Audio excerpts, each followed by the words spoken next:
Trust వారికి దాతలకు ఇంకెవరైనా వచ్చినా కానీ పిల్లలకి ఏదో ఉపయోగపడుతుంది. ఇంకెవరైనా వచ్చినా కానీ మనం ఇస్తాం వాళ్ళకి, మనకు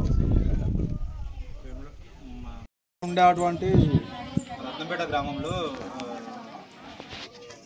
రాజశేఖర్ గారి నానమ్మ చనిపోవడం వల్ల అతని పేదరికాన్ని గుర్తించి వేములవాడ చారిటబుల్ ట్రస్ట్ ద్వారా 21,000 రూపాయలు దాతల సహాయంతో దహన సంస్కారాలకు అందించడం జరిగింది. వేములవాడ చారిటబుల్ ట్రస్ట్ వారికి ధన్యవాదాలు తెలుపుతున్నాను. దీనికి సహకరించిన దాతలందరికీ కృతజ్ఞతలు, ధన్యవాదాలు. ఇంకెవరైనా ఉంటే సహాయం చేయగలరని కోరుకుంటున్నాను. థ్యాంక్ యూ, ధన్యవాదాలు.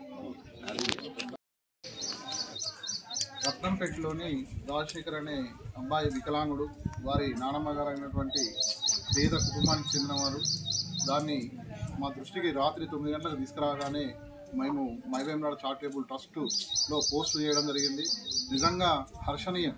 ఎందుకంటే దాతలు ప్రతి ఒక్కరు ఎంతో ముందుకు వచ్చి రాత్రి 9 గంటలకు పెట్టినా కూడా మాకు టక వాళ్ళు తోచిన విధంగా సహాయం చేసి 21,000 రూపాయలు వారికి దహన సంస్కారాలకు అందించడం జరిగింది. Vemulawada charitable trust team and మాకు సహాయం అందించిన దాతలకు ప్రతి ఒక్కరికి పేరు పేరున ధన్యవాదాలు తెలియజేస్తున్నాం. ఇలాంటి కార్యక్రమాలు మేము ఎన్నో చేశాము. నిజంగా మానవత్వం ఇంకా మిగిలే ఉంది అనే పరిస్థితులలో దాతలు ఇంత తొందరగా స్పందించి వీరికి సహాయాన్ని అందించడానికి వాళ్ళందరికీ మరొకసారి పేరు పేరున ధన్యవాదాలు.